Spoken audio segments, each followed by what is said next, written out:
महत्व है। इस प्रकार का प्रश्न पूछे जाएंगे। देखिए, जल ही जीवन पाठ से हमारे जीवन में जल का क्या महत्व है, जल संरक्षण कैसे करना है। अब्दुल कलाम जी के बारे में देखिए, अब तक जल संरक्षण पाठ में प्रश्न जवाब हो गए। बाद में धरती के सवाल, अंतरिक्ष के जवाब पाठ से प्रश्न इस प्रकार होंगे। अब्दुल कलाम जी के बारे में क्या जानते हैं? आदर्श छात्र का लक्षण क्या है? बाल मजदूरी निर्मूलन के लिए क्या करना चाहिए? भ्रष्टाचार निर्मूलन कैसे करना है? टेसी थॉमस के बारे में लिखो। टेसी थॉमस छात्रों को क्या संदेश दी हैं? इस प्रकार 4 अंक वाले प्रश्न गज्जबाग से पूछे जाएंगे। बच्चों, इनके लिए कैसा लिखना है? देखिए, इस प्रश्न को माने 19 और 20 प्रश्न का जवाब 6 वाक्यों में लिखना है। पहले प्रश्न ध्यान से पढ़ना है और सारांश को याद करके सारांश में जो जो वाक्य यहाँ प्रश्न के अनुसार रहेगा उन वाक्यों को लेकर यहाँ लिखना पड़ता है। बच्चों ध्यान दीजिए, सुंदर अक्षरों में प्रश्न का जवाब लिखना चाहिए। इसके लिए इन 2 प्रश्नों के लिए 15 मिनट समय आराम से ले सकते हैं आप। 15 मिनटों में अच्छी तरह लिख सकते हैं। उसके बाद देखो बच्चों, अब तक हम 6 वाक्यों वाले प्रश्न माने 8 अंक वाले 2 प्रश्नों के बारे में जान चुके हैं। अब 2 अंक वाले प्रश्न हैं। ये 2 अंक वाले प्रश्न 21 से 28 तक लिखना पड़ता है हमें। 3-4 वाक्यों में इन प्रश्नों का जवाब लिखना पड़ता है बच्चों। यहाँ पद्य भाग से 2 प्रश्न दिया जाएगा और गद्य भाग से 3 प्रश्न दिया जाएगा और उपवाचक से 3 प्रश्न पूछा जाएगा। बच्चों याद रखिए, इन प्रश्नों का जवाब पाठ्य पुस्तक में से ही देने वाले हैं। इसलिए हम ऐसा करना है, पाठों को पूरे पाठ को अच्छी तरह पढ़ना चाहिए। ध्यान दीजिए बच्चों, पूरे पाठ को अच्छी तरह पढ़ने से पाठ के अंतर्गत अगर ये प्रश्न पूछे जाए तो आप अच्छी तरह लिख सकते हैं। పిల్లలు ఈ 8 ప్రశ్నలు కూడానమ్మా గద్య భాగం నుండి, 3 ప్రశ్నలు ఉపవాచకం పాఠం నుండి మరియు 2 ప్రశ్నలు పద్య భాగం నుంచి ఇవ్వబడతాయి. మీరు ఎప్పుడైతే పాఠాలని చక్కగా పూర్తిగా చదువుతారో అప్పుడు మీరు ఈ ప్రశ్నలకి జవాబులు చాలా ఈజీగా రాసేయగలుగుతారు. ఈ ప్రశ్నలకి జవాబులు 3 లేదా 4 వాక్యాల్లో రాయాల్సి ఉంటుంది. సమయం కూడా వీటికి 35 నిమిషాల సమయాన్ని మీరు చక్కగా తీసుకోవచ్చు. తీసుకొని అందమైన అక్షరాలతో నీట్గా రాసుకోవచ్చు అన్నమాట. చూడండి, इनके लिए मैं कुछ उदाहरण लाई हूँ आपके लिए। इन प्रश्न कैसे कैसे पूछे जा सकते हैं మీకోసం కొన్ని ఉదాహరణగా ఈ ప్రశ్నలు ఏ ప్రశ్నలు ఏ పాఠాల్లో అడగవచ్చు అన్నట్లుగా కొన్ని ప్రశ్నలు మీకోసం చూడండమ్మా. वर्षा ऋतु सबकी प्रिय ऋतु है क्यों? वर्षा ऋतु के समय प्रकृति का चित्रण कीजिए. वर्षा ऋतु के समय प्रकृति का चित्रण कीजिए. हमारे जीवन में सावन क्यों बार बार आना है? वर्षा के समय बादलों का वर्णन करो. तृण तृण की प्रसन्नता का क्या भाव है? प्रकृति की कौन कौन सी चीजें मन को छू लेती हैं? ఇవన్నీ కూడా బరస్తే బాదల్ పాఠంలోంచి తీసుకొనబడినటువంటి చిన్న ప్రశ్నలు. చూడండి, మీరు ఇంతకు ముందు ఈ సారాంశాన్ని చదివి ఉంటారు, కవి పరిచయాన్ని చదివి ఉంటారు. విషయ ప్రవేశ్ చాలా ముఖ్యమైనది ప్రతి పాఠంలోనూ. ఆ విషయ ప్రవేశ్లోనే చాలా చక్కటి వాక్యాలు ఉన్నాయి. ఆ వాక్యాలన్నీ కూడా మీరు చదివి ఉంటారు కాబట్టి ఈ ప్రశ్నలకి ఎక్కడ ఏ వాక్యాలు రాస్తే బాగుంటుంది అని ఆలోచించుకుని ఆ 3 వాక్యాలు రాసినట్లయితే ఫుల్ మార్క్స్ వచ్చే అవకాశం ఉంటుంది. उसके बाद देखो बच्चों, दूसरे पाठ में हम भारतवासी पाठ में ऊंच नीच का भेद मिटाने के लिए हम क्या कर सकते हैं? भारतवासी किन किन गुणों को अपनाना चाहिए? उलझनों से बचे रहने के लिए कैसी सावधानियां लेनी चाहिए? निराशावादी और आशावादी के स्वभाव में क्या अंतर है? ये प्रश्न हम भारतवासी पाठ से पूछे जाएंगे. उसके बाद कण का अधिकारी. कण का अधिकारी कौन है? श्रमिक के सामने कौन कौन विनय होकर झुकते हैं? नर समाज का भाग्य क्या है? ये प्रश्न कण का अधिकारी पाठ से दिया जाएगा. देखिए, इनको भी सारांश पढ़ने से इन प्रश्नों का जवाब आसानी से आप लिख सकते हैं. उसके बाद भक्ति पद पाठ में ध्यान दीजिए. रैदास ने भगवान की तुलना भक्त और भक्त की तुलना किन किन से की है। मीरा की भक्ति कैसी है। राम रत्न धन की विशेषता क्या है। रहीम के अनुसार, उसके बाद देखो बच्चों, नीति दोहे पाठ के अंतर्गत रहीम के अनुसार सच्चा मित्र कौन है। रहीम के अनुसार पानी के कितने अर्थ हैं, इनके बारे में लिखिए। बिहारी कनक शब्द के लिए कितने अर्थ बताइए, समझाइए। बिहारी के अनुसार व्यक्ति को कैसा होना चाहिए। इसके बाद रहीम ने जल के महत्व के बारे में क्या बताए हैं। बिहारी ने सोने की तुलना धतूरे से क्यों की होगी। इस प्रकार प्रश्न 21 और 22 में దేనే వాలే హై 21 22 ప్రశ్నలకి మనం ఇన్ని ప్రశ్నలు తయారు చేసుకున్నామా. ఈ ప్రశ్నలన్నిటి కూడా సమాధానాలు చక్కగా మీరు ఆ పాఠం యొక్క భావాన్ని గనక మీరు నేర్చుకుని ఉన్నట్లయితే, విషయ ప్రవేశాలు గనక నేర్చుకుని ఉన్నట్లయితే అందులోంచి ఈ వాక్యాలు మీరు రాయొచ్చు. తర్వాత చూడండి 23, 24, 25 ప్రశ్నలు మనకి గద్య భాగంలోంచి ఇస్తారు. చాలా తేలిక ఇవి కూడా. పాఠంలోని గద్య పాఠాలకు సంబంధించినటువంటి భావాన్ని గనక మీరు చదువుకున్నట్లయితే, ప్లస్ విషయ ప్రవేశంలో ఉన్న వాక్యాలను చదువుకున్నట్లయితే, తర్వాత పాఠాన్ని గనక అనుచ్ఛేద్ కే అనుసార్ పూరే పాఠకు అచ్చి తరహ పढ़ने से పాఠం మొత్తాన్ని గనక క్షుణ్ణంగా చదువుకున్నట్లయితే ఈ ప్రశ్నలు చాలా ఈజీగా జవాబులు రాసేయగలుగుతారు. చూడండి, వీటికి కూడా కొన్ని ఉదాహరణలు నేను ఇస్తున్నాను. ईदगाह पाठ में अपने दादी के प्रति हामिद की भावनाएं कैसी थी. हामिद ने चिमटा क्यों खरीदा. हामिद का पालन पोषण दादी अमीना क्यों करती हैं. रमजान के 30 दिन के बाद ईद के दिन का मौसम का वर्णन करो. मेले में बच्चे क्या क्या खरीदे हैं. चिमटा को देखते ही दादी की भावनाएं कैसी थी. लोकगीत और शास्त्रीय संगीत में अंतर क्या है. बच्चों, ये तो लोकगीत पाठ से दिया गया है. भारत में लोकगीत क्या क्या है. पहाड़ी के बारे में लिखो. लोकगीत के साधन क्या है. बच्चों, साधन जांज, करताल, ये सभी इसके जवाब में लिख सकते हैं. करताल, बांसुरी, जांज. लोकगीत के राग क्या हैं. लोकगीत के राग दुर्गा, पीलू, सारंग, सोरठ, ये सभी इसके जवाब के अंतर्गत लिखना पड़ता है.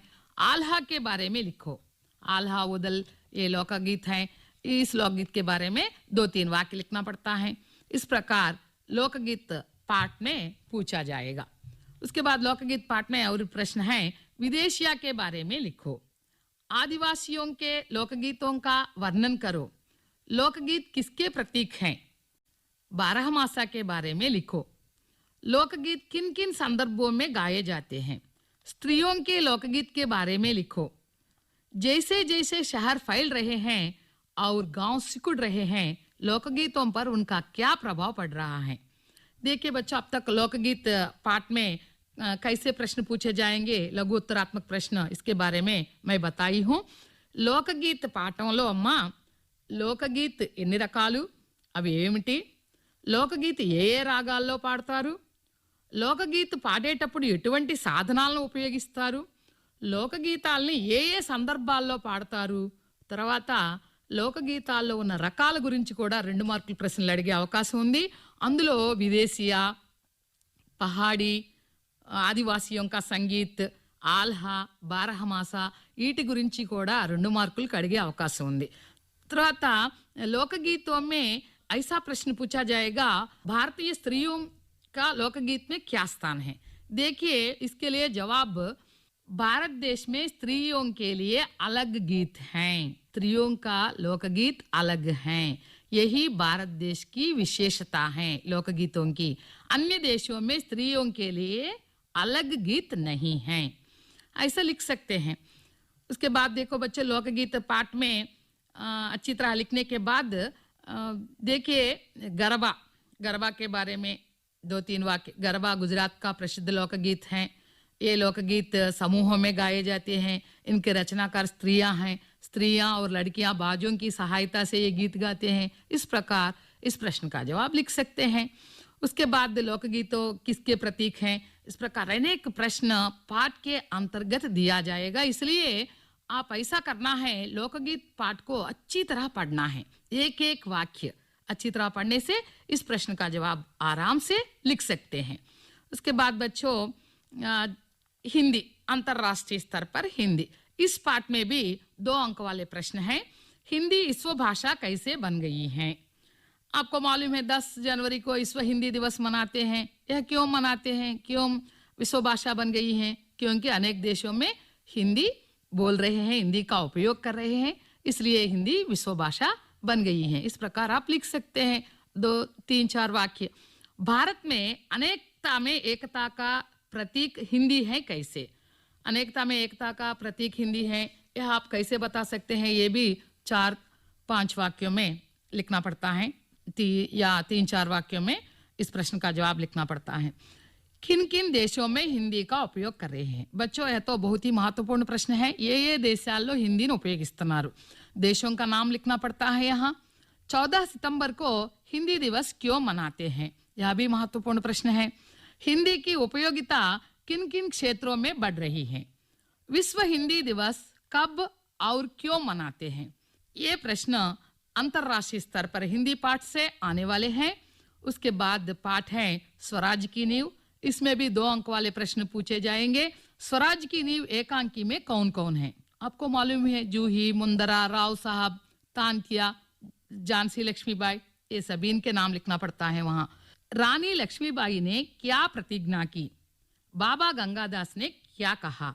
लक्ष्मीबाई के मार्ग में आने वाली कठिनाइयों की तुलना किनसे की? माने हिमालय मार्ग में हिमालय आते हैं, उसके बाद उससे जूझने से, ऐसा ये प्रश्न है ना। स्वराज की नींव पाठ में पहले अनुच्छेद में है यह, इनको लेकर आपको लिखना पड़ता है। आपको स्वराज की नींव पाठ में लक्ष्मीबाई के बारे में, लक्ष्मीबाई की प्रतिज्ञा, लक्ष्मीबाई के मार्ग में आने वाली कठिनाइयां, इस प्रकार 3-4 वाक्यों में प्रश्नों का जवाब लिखना पड़ता है। उसके बाद दक्षिणी गंगा गोदावरी। दक्षिणी गंगा गोदावरी पाठ में 2 अंक वाले प्रश्न इस प्रकार होंगे। गोदावरी को धीर गंभीर माता की संज्ञा क्यों दी गई है? आपको मालूम ही है गोदावरी के जल में अमोघ शक्ति है, और गोदावरी माता अनेक महान लोगों को स्तन्यपान कराई है। ये सभी आप वहां लिखना पड़ता है। गोदावरी माता किन किन को स्तन्यपान कराई है? देख लीजिए, राम, लक्ष्मण, सीता सहित बूढ़े जटायु को स्तन्यपान कराई है। इस संबंधी विषय प्रवेश में वाक्य है और पाठ के अंत में अनुच्छेद में भी वाक्य है। ये वाक्य वहां लिखना पड़ता है। गोदावरी के टापू कैसे हैं? गोदावरी को दक्षिणी गंगा क्यों कहा गया? ये प्रश्न दक्षिणी गंगा गोदावरी से पूछा जाएगा। बाद में जल ही जीवन पाठ से 2 अंक वाले प्रश्न इस प्रकार पूछे जाएंगे। जल का क्या महत्व है? अचानक भूजल का स्तर क्यों घटने लगा? अन्य ग्रहवासी हमारे पृथ्वी पर आकर क्यों पानी ले जाने लगे? अंतरिक्षवासी हमारे लिए कैसे संदेश दिए? इस प्रकार जल ही जीवन पाठ में प्रश्न पूछे जाएंगे। बाद में धरती के सवाल, अंतरिक्ष के जवाब। इस पाठ में 2 अंक वाले प्रश्न इस प्रकार आने की संभावना है। देख लीजिए, धरती के सवाल, अंतरिक्ष के जवाब पाठ में किन महान व्यक्तियों का साक्षात्कार लिए? मिसाइल मैन के बारे में लिखो। आपको मालूम है मिसाइल मैन किसे कहते हैं? एपीजे अब्दुल कलाम को। एपीजे अब्दुल कलाम के बारे में आप लिखना पड़ता है। यहाँ मिसाइल वुमेन कौन है, उसके बारे में लिखो। टेसी थॉमस अपना आदर्श किसे मानती है, क्यों? टेसी थॉमस को अग्निपुत्री क्यों कहते हैं? टेसी थॉमस बच्चों के लिए क्या संदेश दिया? बढ़ती जनसंख्या को हम कैसे नियंत्रित कर सकते हैं? इस प्रकार प्रश्न पूछे जाएंगे। बच्चों ध्यान दीजिए, ये सभी प्रश्न गद्य पाठों में से आने वाले हैं। 3 प्रश्न 3-4 वाक्यों में लिखना पड़ता है गद्य भाग से। अब उपवाचक पाठ से। उपवाचक पाठ में पाठ के पीछे जो प्रश्न हैं वही पूछने वाले हैं। बच्चों ध्यान दीजिए, इन प्रश्नों को अच्छी तरह पढ़ लीजिए। देखिए 26, 27, 28 ये प्रश्न उपवाचक पाठों से दिए जाएंगे। 4 पाठों में ये प्रश्न होंगे। ये प्रश्न इस प्रकार होंगे। शांति की परिभाषा क्या है? नेल्सन मंडेला के जीवन से हमें क्या संदेश मिलता है? मदर तेरेसा ने अपने जीवन में क्या सिद्ध किया? अरुणा की ममता पर अपना विचार व्यक्त कीजिए। अरुणा और चित्रा दोनों के स्वभाव के बारे में लिखिए। चित्रा ने विदेश जाकर क्या किया? राजू को उसका पुराना स्कूल कैसे लगता था? ये तो अपने स्कूल के एक उपहार पाठ में से प्रश्न है। राजू के प्रति नए स्कूल के साथियों का व्यवहार कैसा था? राजू ने अपने स्कूल को कैसे उपहार समर्पित किया? राजा कुमार वर्मा के राज्य में अकाल की स्थिति कैसे उत्पन्न हुई होगी? अकाल के निवारण के लिए राजा ने क्या क्या सोचे होंगे? इस प्रकार के प्रश्न 21 से 28 तक आपको लिखना पड़ता है। माने पहले 2 प्रश्न पद्य भाग से और तीसरे 3 प्रश्न गद्य भाग से और बाकी 3 प्रश्न उपवाचक पाठ से लिखना पड़ेगा। बच्चों ध्यान दीजिए, इन प्रश्नों के लिए आपको कोई घबराने की बात नहीं है। केवल पाठ्य पुस्तकों में से ही ये प्रश्न दिए जाने वाले हैं, इसलिए आपको गद्यात्मक पाठ और पद्यात्मक पाठ को अच्छी तरह पढ़ना होगा। पढ़कर इन प्रश्नों का जवाब आराम से लिख सकते हैं। बाद में बच्चों 33वां प्रश्न, ये प्रश्न 8 अंक के लिए दिया जाएगा। सृजनात्मकता के अंतर्गत आपको एक कहानी लिखना पड़ता है। बच्चों ध्यान दीजिए, यह हमारे लिए नया है, इसी साल हमको इस प्रश्न दिया है। इसके लिए 15 मिनट समय आराम से ले सकते हैं। పిల్లలు మనకి ఈ సంవత్సరం కొత్తగా ఇచ్చిన ప్రశ్న అమ్మ, ఇది 8 మార్కులకి, ఇది 33వ ప్రశ్న కింద ఈ కథని మీరు రాయాల్సి ఉంటుంది. సంకేతంకే ఆధార్ పర్ సంకేతాలు ఇస్తారు, ఆ సంకేతాల ఆధారంగా మీరు కథని చక్కగా రాయాల్సి ఉంటుంది. ఈ కథ గురించి 8 మార్కులు ఈజీగా ఎలా తెచ్చుకోవాలని చెప్తాను, జాగ్రత్తగా వినండమ్మా. ముందు ప్రశ్నని క్షుణ్ణంగా చదవండి, సంకేతాలను చదవండి చక్కగా. సంకేతాలు చదివిన తర్వాత అది ఏ సంఘటన నుంచి, ఆ కథకు సంబంధించిన ఘటన క్యా హై, దిమాగ్ మే సోచ్ లో, ఆ ఘటన ఏమిటి అని అది ఆలోచించండి. ఆలోచించుకుని ఏక్ మైండ్ మ్యాప్ బనావో, ఒక మంచి ఒక కల్పనతో ఒక చక్కటి ఘటనని అక్కడ మైండ్లో స్థిరీకరించుకోండి. తర్వాత उसके बाद సంకేతం కో ధ్యాన్ సే 2 బార్ పడో. సంకేతాలను 2 సార్లు చదివితే మీకు అది ఆ కథ ఏమిటి అనేది, ఆ ఘటన ఏంటనేది మీకు అర్థమవుతుంది. ఉస్కే బాద్ చరిత్ర సమజ్నా చాహియే. మన చరిత్ర అంటే పాత్రలు, ఆ సంకేతాల్లో ఏ ఏ పాత్రలు ఉన్నాయి అనేది ముందు మీరు అర్థం చేసుకోవాలి. ఉస్కే బాద్ భాషా బాగ్ कारक चिन्ह अव्यय की सहायता से कैसे इस कहानी को पूरा कर सकते हैं, यह सोचना है. తర్వాత అమ్మా అందులో ఆ కథని పూరించడానికి అవసరమైనటువంటి నామవాచకాలు, సర్వనామాలు, క్రియలు, క్రియా విశేషణాలు, ఇవి కాకుండా అవయవాలు అంటే ఔర్, కూబ్, ఏ సభి అవ్యయ హోతేనా, ఈ అవయవాలు, వీటి సహాయంతో ఈ కథని ఎలా పూరించాలి ఆలోచించుకోవాలి. తరువాత క్రియల సహాయంతో, క్రియలు కాయ, పియ, సోయా, ఊట, బయట, ఇవన్నీ తెలుసు మీకు. ఈ క్రియలతో ఆ కథని ఎలా పూరించాలి అర్థం చేసుకోవాలి. ఎందుకంటే కహాని ఎప్పుడు కూడా భూతకాలంలో ఉంటుంది, గమనించండి. తిన్నాడు, వెళ్ళాడు, వచ్చాడు, ఇలా ఆయా, గయా, పియా, సోయా, ఈ విధంగా క్రియల్ని ఉపయోగించాల్సి ఉంటుంది. కల్పనా కర్కే సంకేతం కే ఆధార్ పర్ సరళ వాక్యోं में కహాని లిఖనా హై. బచ్చో ధ్యాన్ దీజియే, ముందు మీరు ఊహించేసుకొని ఆ కథ ఎలాంటిది, అందులో పాత్రలు ఏమై ఉంటాయి, తర్వాత ఎలా వీటిని పూరించాలని ఆలోచించుకున్న తర్వాత ఊహించిన కథని మీరు చక్కగా రాయటం మొదలు పెట్టాలి. భూతకాలకా ప్రయోగ కర్నా చాహియే. నేను చెప్పాను భూతకాలాన్ని ప్రయోగించాలి, కథలు ఎప్పుడు కూడా భూతకాలంలోనే ఉంటాయి. కహానీ కా నామ్ ఔర్ సందేశ్ లిఖనా హై. అంతేకాదు కథ యొక్క పేరు, ఆ తర్వాత కథ నుండి మనం ఏమైతే నీతిని గ్రహించామో ఆ నీతిని కూడా రాస్తే బాగుంటుంది. ఇస్ కహానీకో ఆప్ 12 या 15 वाक्यों में लिख सकते हैं संकेतों के आधार पर. 15 वाक्यों में कहानी लिखना पड़ता है और कहानी के लिए 15 मिनट समय ले सकते हैं आराम से और अच्छी तरह लिखने का प्रयत्न करेंगे. बिल्कुल नहीं छोड़ देना चाहिए. గుర్తుంచుకోండి పిల్లలు, చాలా మంది కథ అంటే భయపడిపోయి దీన్ని వదిలేద్దాం అనే ఉద్దేశం మాత్రం అస్సలు ఉండకూడదు.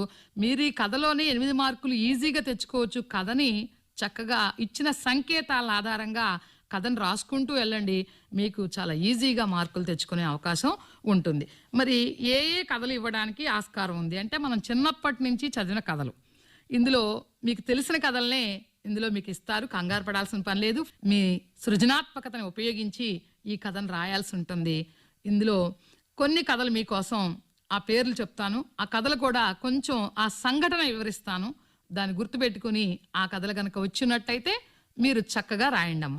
चूहा बन गया शेर, खरगोश और कछुआ, 2 मित्र, चालाक लोमड़ी, मूर्ख बिल्लियाँ, मूर्ख कछुआ, गधा और धोबी, एकता में बल है, बंदर और मगरमच्छी, कौवा चला मोर बनने, प्यासा कौवा, चार बैल, होशियार कौवा, दर्जी और हाथी, 3 మచిలియా.